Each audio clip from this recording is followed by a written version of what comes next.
welcome to Medical Terminology. I'm your instructor for the course, Sarah Shoemaker. Hi! This video is going to correspond with the course syllabus, so you can follow along there and refer back to it for anything you forget. First things first, course materials. There's a textbook for the course. It's called Medical Language by Susan Turley. There are actually 5 editions of this textbook, but I chose to adopt the 4th edition because it's cheaper. Check your email for my other money-saving tips on book buying. You're also going to need access to the publisher's online platform, which is called MyLab, or My Medical Terminology Lab, for this class. If you buy your book at the bookstore, it'll come as a bundle with the access code. But if you decide to buy your book secondhand elsewhere, you'll need to purchase access to MyLab online using a credit card. I believe it's about $80. Sorry about that, but I do use it a lot. Finally, some organizational suggestions that I have for you. I do recommend that you get yourself a binder or folders in order to keep the printed notes and organize those, the ones that I provide.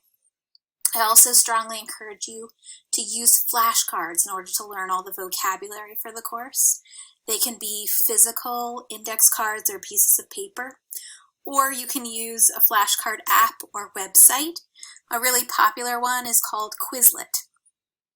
I'll also add that it's a really good idea to get yourself a calendar or use one on your phone in order to keep track of all the due dates throughout the semester for this class and others. Since this class is online, good internet access is crucial. The 2 most important websites for you to bookmark and check daily are webmail and Blackboard, both of which can be found at the bottom of the nccc.edu homepage. If you go to the college homepage and you scroll all the way down, you'll get this list here on the right. So I would I'd click on webmail and bookmark that, click on Blackboard Learn and bookmark that as well. So webmail is your student email, in other words, your nccc.edu email address. And Blackboard is the platform for all the online courses at the college, which is all the courses right now. All of your assignments and grades will be posted there, including links to homework websites, like for this class, MyLab. And if you have any technical issues logging in to webmail or Blackboard, just contact the North Country Help Desk, which is just helpdesk@nccc.edu. Since much of our communication this semester will be over email, I do like to discuss email etiquette. It's not only polite and professional, but it results in better information flow between communicators. So I'm as guilty as anyone, honestly, of sending brief one-line emails as if it was a text message, because I do text message a lot, but it's really not a professional way to communicate. So I encourage you all to follow these 3 rules when you're communicating with your instructors. First, make sure you include a salutation like hello, hi, or just simply, Professor so-and-so. And also a closing like thanks or sincerely or warmest regards. The second rule is to make sure that you use proper grammar and spelling. Nothing irks me more than text abbreviations in an email, like TIA for thanks in advance, or IDK for I don't know, or people who put U instead of YOU. So if the grammar's really poor, it makes you look bad. But also sometimes it's really hard, can make it hard to make out the meaning of the question or the email itself, which can result in a lot of back and forth trying to clarify things, which is just less efficient. And then the third rule is to make sure that you keep your tone polite. A classic fatal flaw in the professional world is sending emails when you're angry or frustrated. So try to calm down if that's the case before you email someone and put things in writing. Another tip is to try smiling while you're writing. Can help you achieve a more polite tone. Now, I personally think that emojis are a useful way to communicate tone, and I encourage and approve them and will use them, but that's not the case with everyone, so you might need to know your audience there. So you can read my example on the screen or in the syllabus for a good versus bad version of an email to an instructor. All right, one of the most referenced parts of the syllabus is the grade breakdown. I like having a pie chart as a handy visual, and I'm going to take a couple of minutes to explain each category and how they will work this semester. So the first is attendance and participation. This is going to involve weekly live review sessions through Blackboard Collaborate. I will poll you all during the first week of class. You can fill out the doodle poll of what your availability is, and I will pick 2 time slots that work for everyone, and you can choose from those. So you don't have to come twice a week, you just have to come once a week, but there will be 2 options to choose from. And during those class sessions, I will not be lecturing, it will be more of a review style, and also a little bit of community, getting to know each other, an opportunity to ask questions. So I recognize that things come up, people get sick, or you have kids, or you have work, and you might not always be able to make it to a session every week. So everyone does get 3 free absences where they will not be penalized.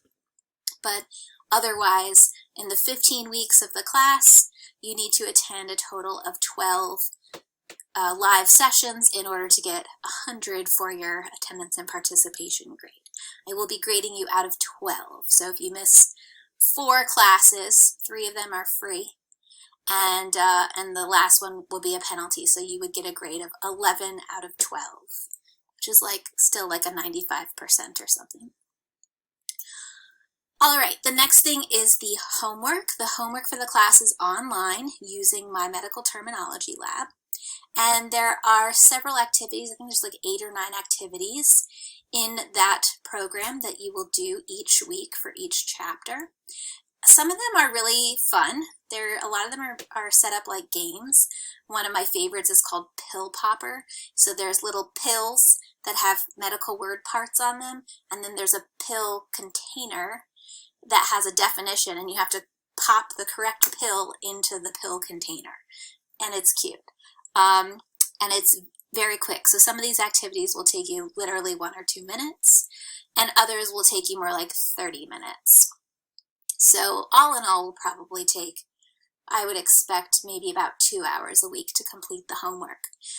Another thing about the homework is these activities, you have unlimited attempts to complete them before the due date. So if you do that pill popper activity and you get an 80, you could do it again and go for the 100. For some of them, it's the same question. So doing it 2 or 3 times almost guarantees you a 100.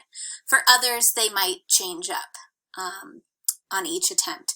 But I encourage you all to do as many attempts as it takes to get 100, so you can have 100 in your homework grade. Always the homework is due the same day of the week, and it's always due by 11:59 p.m. on the due date. So I keep that consistent. I don't give extensions for homework because you have so much time in advance to do it. In fact, you could log in right now and do all the homework for the whole semester. It's all available to you, so you can always you're welcome to get ahead. So I don't give extensions, but I do drop the lowest homework grade. And if you miss more than 1, you can complete the homework late for half grade, for half credit. And 50 may still sound like a bad grade, but it's much better than a 0 in terms of calculating your average. Quizzes. So quizzes are going to be live on Thursdays. So you will sign up for a time slot that will be your time slot every Thursday, and you'll meet with me in Blackboard Collaborate, and I will orally quiz you. So the quizzes have 3 parts. I'm quizzing you on your pronunciation, on your spelling, and on your vocabulary.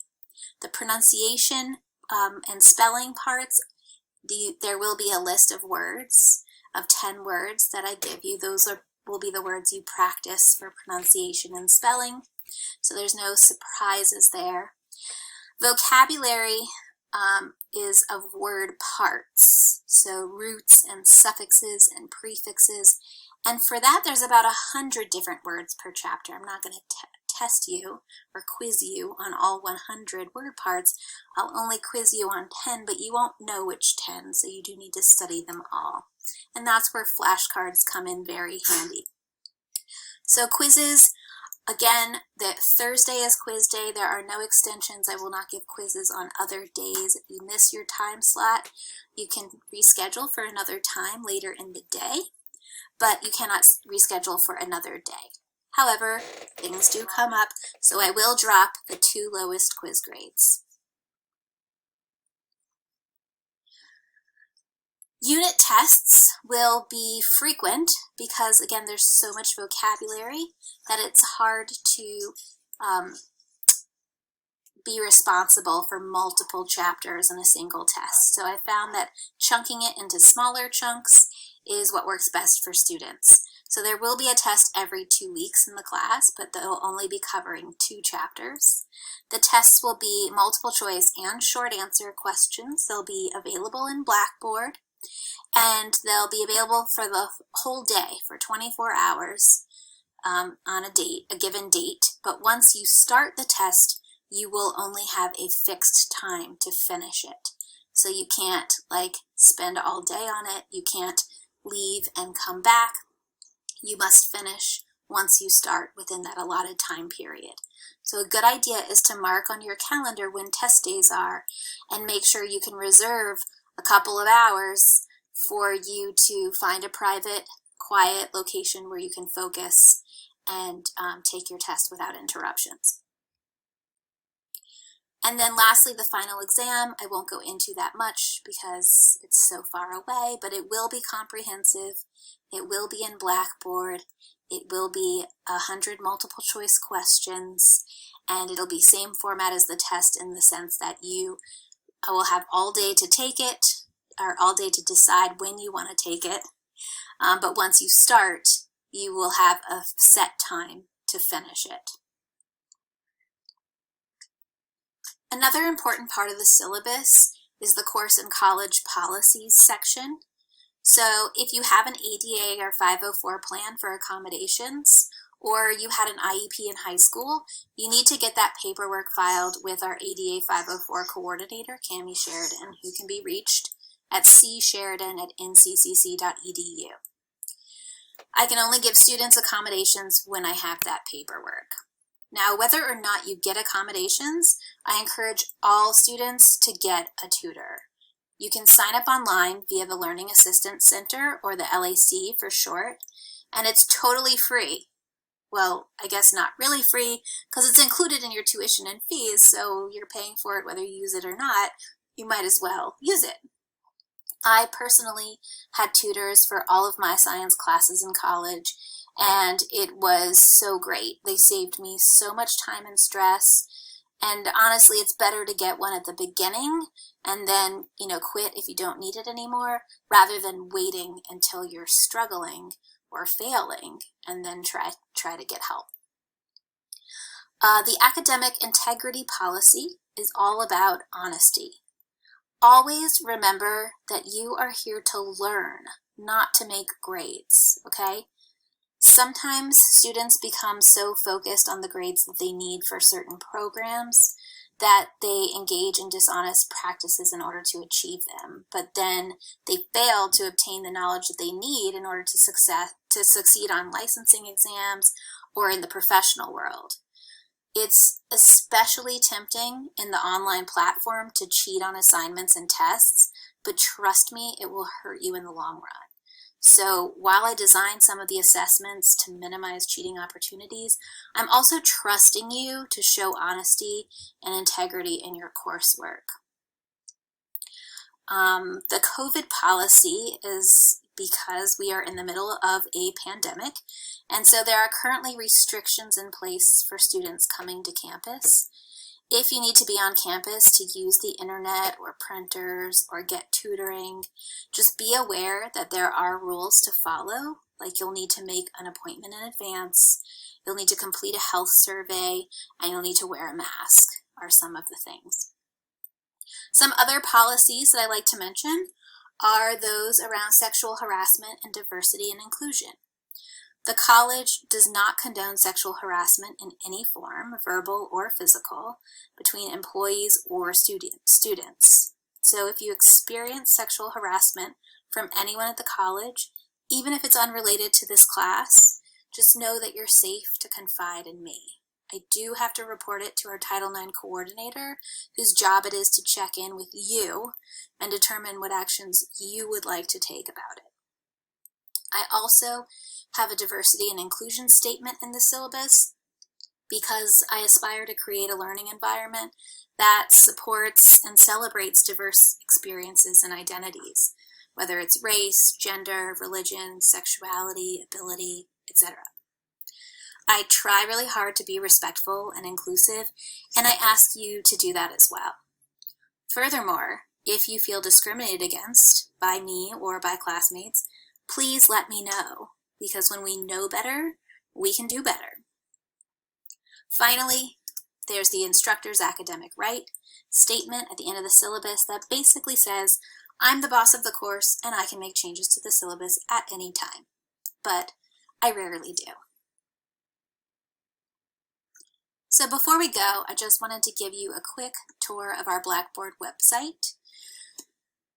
When you log in, this is what the welcome page looks like. So there's a list of things to do that's front and center, and then you'll scroll down the page to access those things. Basically, it's everything I would go over or ask you to do on the first day of class. It should take you maybe an hour. Other parts of the page in the left-hand menu, meet the instructors, all about me. What's due when is a copy of the course calendar that can also be found at the end of the syllabus. Under course content, you will have the weekly lesson plans. That's where you'll go for the rest of the course to access lecture videos and assignments for each week of the course.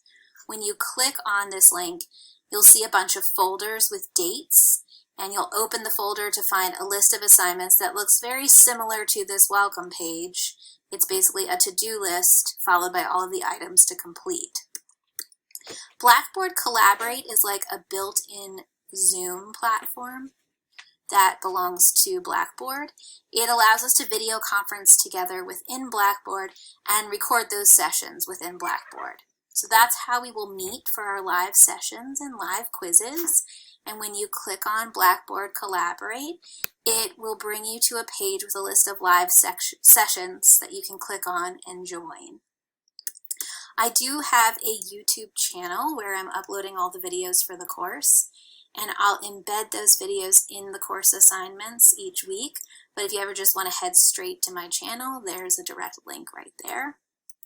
The quick links are just shortcuts. So there's one to email me, one to email the LAC and get a tutor or sign up for a tutor, and one to check your grades. And then there are the tech help options in case you run into any technical difficulties that need troubleshooting. Those are there for you. So that was a lot, but hopefully you found it helpful and feel like you know what you're getting into and how to get started.